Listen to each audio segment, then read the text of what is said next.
lagi di podcast Super. Nah, di episode kali ini kira-kira kita bakal bahas apa ya, dan siapa bintang tamu? Nah, hari ini kita punya bintang tamu spesial loh, yaitu Ketua KBIHU Al-Azhar, yaitu Bapak Haji Andi Anantoli, Pak. Saya kan kemarin ikut KBIHU, yaitu manasik haji kan, Pak. Itu untuk saya sangat amat luar biasa sekali, Bapak, karena memotivasi saya untuk haji. Karena awalnya dulu saya nggak ada motivasi untuk haji karena mahal ya menurut saya. Kalau boleh tahu, KBIHU itu apa ya, Bapak? KBIHU ya. Jadi KBIHU itu sebuah singkatan. Ini adalah sebuah pernyataan pemerintah. Kita punya izin dari pemerintah untuk mengelola haji dan umroh. Maka disingkatan dari kelompok bimbingan ibadah haji dan umroh. Jadi fokus kami ada di pembimbingan untuk jamaah haji dan jamaah umroh. Jadi orang-orang yang akan berangkat haji ataupun umroh bimbing oleh kami seperti itu. Dan pasti bimbingannya juga profesional semua ya, Alhamdulillah, Bapak. insyaallah. Alhamdulillah. Kan Bapak ini KBIHU ketuanya. Kalau boleh tahu ke Mekah berapa kali, Bapak, dalam setahun? Dalam setahun. Ya. Jadi kalau kami musim haji itu di KBIH kami ya itu berangkat sekali. Kemudian untuk umroh kita bisanya 5 kali dalam setahun, jadi kurang lebih 6 kali. Tapi kan di sini bimbingnya banyak. Jadi kalau boleh kami sharingkan, KBIH Al-Azhar ini adalah KBIHU yang bimbingan ibadah haji yang di dalam naungan Yayasan Masjid Besar Al-Azhar Duren. Ini adalah organisasi non-profit ya untuk pengelolaannya. Jadi tidak ada pemasukan pribadi untuk para pengurusnya. Semuanya masuk ke dalam yayasan. Kita bisa untuk beli tanah, untuk mengajikan, umrohkan, kiai kampung yang mungkin kurang mampu, kita berangkatan gratis, dan banyak hal yang isinya itu adalah untuk kemaslahatan umat. Meskipun demikian, pengelolaan di kita ini untuk perizinan, akreditasi, dan pembimbingan insya Allah kita tingkat paripurna lengkap, karena nilai kita terakhir itu 1000. Bisa dikatakan penilaian dari silabus manasiknya, dari pembimbingnya, kita punya banyak pembimbing yang sertifikasi nasional, kemudian kita punya kantor sendiri, kita punya alat peraga sendiri, dan manajemen bimbingan yang selalu kita evaluasi setiap tahunnya, baik haji ataupun umroh. Kira-kira seperti itu. Dengar-dengar nih, Bapak kan suka bela diri. Kalau boleh tahu, bela diri apa yang Bapak geluti? Bela diri. Ya. Ya, sejak kecil saya karate, kemudian saya kuliah, saya ikut taekwondo sampai sekarang. Saya juga ikut taekwondo Oh, sampai iya, Pak? sekarang hijau, Pak. Sudah. Latihan aja nanti. Boleh, Bapak. Dan oh ya, kan Bapak ini juga entrepreneur muda kan, Bapak? Apakah ada motivasi untuk kami anak SMK yang ingin usaha dari Bapak? Entrepreneur ya, sebenarnya entrepreneur terkait dengan jiwa ya. Kalau bahasa kita iman ya, faith kita. Maka tepat sekali kalau kita mulai dari haji ini. Meskipun untuk manasik, belum haji beneran ya. Karena dalam manasik haji ini bisa membentuk karakter yang dia itu tak mudah patah. Ya, karena di haji kita belajar sirah, ya, kita belajar sejarah ya, para sahabat dulu seperti apa mencintai Nabi. Kemudian kita belajar rihlah Nabi Muhammad dari mana ke mana. Karena sejatinya perjuangan haji itu terutama dari Mekah, Arafah, Musdalifah, Mina itu kan bisa dikatakan tidak ringan. Ya, jadi penuh perjuangan, dan di Arafah terutama dia mengenal dirinya di sana, karena Arafah sendiri kan kata-katanya mengenal. Man Arafah nafsah Arafah Rabbahu gitu kan. Barang siapa dia mengenal dirinya, dia mengenal Tuhannya. Lah dari kata titik Arafah inilah dia mengenal dirinya, maka dia akan mengetahui potensinya, lahir batinnya dia, terutama potensi batin dia. Dia memiliki Allah ya, dia juga disertai dengan ubudiyah keseharian kayak sholat, juga itu tiap hari menghadap. Orang-orang yang cenderung sholatnya benar itu akan kecas setiap hari 5 kali. Itu akan punya kekuatan beda sama orang yang maaf sholatnya bolong-bolong. Itu yang pertama. Yang kedua, di dalam majlis sendiri ini ketika dia mengenal potensinya, dia akan bergelut di situ. Ya, misalkan teman-teman di SMK ini potensinya apa, ya fokus di situ saja. Itu juga saya alami. Saya dulu ketika SMA itu saya sudah mulai, saya senang jualan sebenarnya. Saya dulu kerja di showroom sepeda motor. Kemudian saya juga bantu-bantuin gambar sambil kuliah, juga bantu-bantuin gambar, ikut proyek dan sebagainya. Itu motivasi saya. Jadi pahami dirimu, pahami potensimu, dan tekan itu sampai kapasitas maksimal. Insya Allah itu yang terbaik. Jadi dirimu yang terbaik. Kita tidak perlu jadi orang lain, kita hanya jadi diri kita, tapi dalam posisi yang terbaik. Itu sudah jadi entrepreneur besar menurut saya. Jadi ya guys, kalau pengen jadi entrepreneur itu harus bisa mengenali diri sendiri dan menekankan apa jadi diri kalian sendiri, dan itu juga ada di filosofi haji. Jadi kemarin kita saat manasik haji itu juga bisa disangkut pautkan ke entrepreneur guys, keren banget kan? Kan tadi ada KBU itu kan ada di mana bukan non profit ya Bapak. Jadi itu juga berkontribusi dalam pondok. Kalau boleh tahu apakah pondok mana saja yang? Ya, sebenarnya secara pribadi ya, kami sendiri dalam perusahaan kami, ZIS kami punya anggaran untuk zakat infak sedekah kami itu memang kami kepada pondok pesantren dan para doa. Kurang lebih ada 6 pondok pesantren yang kami naungi, ya bukan kami naungi sebenarnya, kami support support dari situ. Jadi karena itu juga membantu jiwa dalam perusahaan kami. Jadi kan kami dalam setiap pagi itu berdoa bersama, burdah itu untuk menata bahwa tim kerja kami katakan tim ini memiliki filosofi bahwa kerja itu ibadah. Karena kami nukil dari salah satu kitabnya Syekh Abdul Qadir Jailani, Sir al-Asrar, itu disebutkan situ, Syekh menjelaskan nanti dari kiamat itu manusia itu akan memiliki di yaumil hisab akan memiliki 24 kotak. Itu adalah ibarat dari waktu kita 24 jam sehari. Maka yang mana kalau kotak itu kosong, dia akan menangis menyesal karena tidak melakukan hal yang berguna dan hidup. Maka itulah ketika kita dimulai dalam niatan untuk hari ini, kita mulai dengan ibadah, setiap lelah, setiap tetes keringat, itu kami berharap sebagai ibadah. Jadi 24 kotak nanti kita terisi penuh. Itu yang pertama.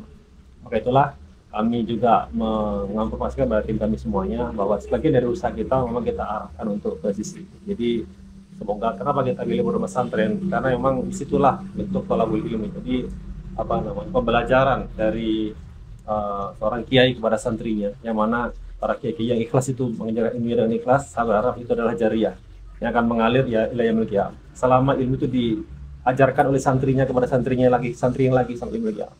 Akan berharap itu yang mungkin bisa memotivasi kami untuk semangat dalam bekerja. Ya. Juga adik-adik juga bisa sebenarnya dalam setiap sekolah diawali ketika mau berangkat, ya Allah, kurnia penuh ilmu, karenamu, karogalah hidayah dan seterusnya. Maka itu setiap detiknya adik-adik sekolah ini yang jadi ibadah, insya Allah seperti itu. Ya kan, untuk kami ya Pak, para Gen Z itu untuk sholat tuh susah sekali. Apalagi baru kalau di sekolah itu baru kalau di absen baru sholat, kalau tidak di absen tidak sholat. Ya menurut Bapak bagaimana untuk memotivasi diri kami agar bisa sholat 5 waktu? Gus Ba sering menjelaskan ya, sebenarnya tidak perlu kita ini memaksakan untuk sholat, karena sebenarnya sholat sendiri itu sudah kewajiban kita. Kita ini sebagai makhluk sudah selayaknya sujud gitu kepada yang mencipta kita. Maka bagaimana kita diciptakan kalau kan menurut kita ibadah ya. Dari konsep pemahaman ya, kira-kira memang butuh waktu. Kadang namanya ide itu kan nggak mesti turun langsung kan. Saya mau sekali. Yang penting dari mana dia paham, dia itu sebagai apa dan harus bagaimana.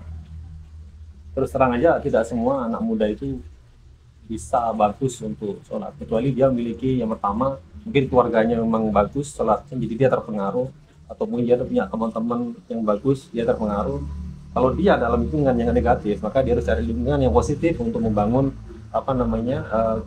ibadah-ibadah yang tadi. Ya semua harus tergantung lingkungan juga ya Bapak. Pengaruh lingkungan. Saya rasa kalau di SMK itu penting sekali lingkungan. Di sana juga saya rasa tidak sedikit yang di SMA, apalagi SMK 1 luar biasa. Saya lihat spiritualnya begitu biasa. Dia pagi doa, dia ada sholat dan sebagainya. Saya rasa lingkungannya sangat mendukung. Sekolah ini mendukung sekali, makanya itu bagus sekali. Jadi anaknya tinggal mau apa enggak gitu. Ada juga idiom seperti ini nih. Ya sebenarnya tidak ada orang itu masuk neraka. Semua masuk surga sebenarnya, kecuali yang nggak mau. Nah, kira-kira gitu. Seperti apa? Semuanya masuk surga, tapi dia nggak mau kan, jadi dia masuk neraka gitu. Sama kayak Islam, semua itu pasti mau, kecuali nggak mau. Mau ya? Yang Kira-kira seperti itu. Ya, Kecuali yang nggak mau. Allah mengharapkan menyayangi semua hambanya. Allah Nabi juga mendoakan. Maka seyogianya semua pasti sholat, kecuali yang nggak mau kan begitu. Maka itu dari kesadaran sendiri. Maka itulah sekali kalau sampean lihat di YouTube atau apa, sekali bukalah kajian kenapa sih kita ini esensi sholat itu buat apa sih? Kemudian ada kiai tanyakan. Maka salah satu dari tempat itu salah satunya adalah mendekat para ulama itu. Jadi sebenarnya masa-masa bagus gitu. Ya. Dan ini bukan ujub ya, ini coba sharing aja. Di masa saya dulu SMA, alhamdulillah saya dekat sama kiai. Jadi guru saya di Malang itu ada beberapa banyak kiai. Saya ngaji sama beliau, tarbiyah di Masjid Jame, ada di pondok beliau. Jadi masa-masa SMA itu masa yang tepat. Karena masa ini masa yang sangat berpengaruh pada ke depannya. Kalau bisa paksa diri untuk mendekat sama kiai atau ulama. Supaya apa? Kita punya lingkungan yang positif. Kalau boleh tahu, Bapak SMA di mana, Bapak? SMA 2 Kota Malang ya. Oh iya. Man 2. SMA 2 yang di dekat flyover itu. Oh iya. Oh ya? Saya tahu. SMA 2 saya di sana, alumni saya. Mungkin ada pesan untuk teman-teman kami yang ingin menjadi lebih baik lagi ke depannya. Yang baik ya. Sebenarnya juga terkait dengan momen Ramadan yang tepat sekali saat ini. Jadi di Ramadan ini kan kita siangnya dilaparkan ya. Kalau malam kita dipaksa terawih kan begitu. Dipaksa atau kesadaran sendiri sebenarnya. Ya itu sebenarnya fase yang ibaratnya kayak janda di muka. Itu ya saya bilang tadi, esensi dari entrepreneur dalam mengenal dirinya sendiri ya. Maka jadikanlah momen puasa ini untuk mengenal diri kita. Jadi luangkan waktu sehari itu entah 5 menit, entah 10 menit itu untuk mengoreksi, evaluasi. Saya sekarang ada di mana posisi saya.